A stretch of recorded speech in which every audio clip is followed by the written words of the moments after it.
Business Plan Table of Contents. A business plan includes all the objectives, goals, strategies, resources, and every other detail of your business.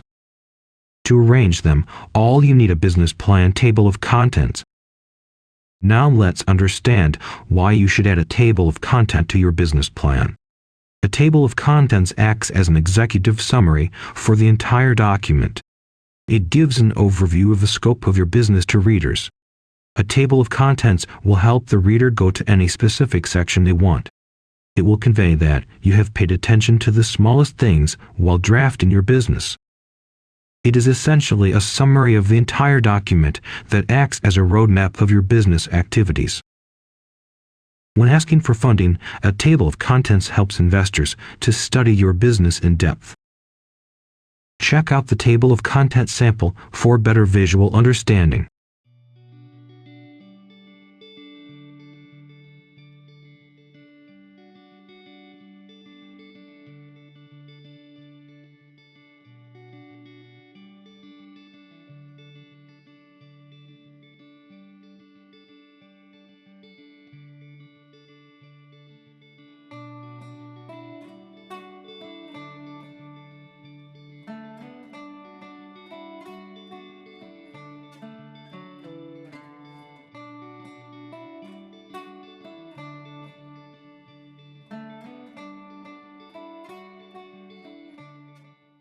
Also, you can visit Upmetrics to get 200+ free business plan templates with step-by-step guide on writing a perfect business plan.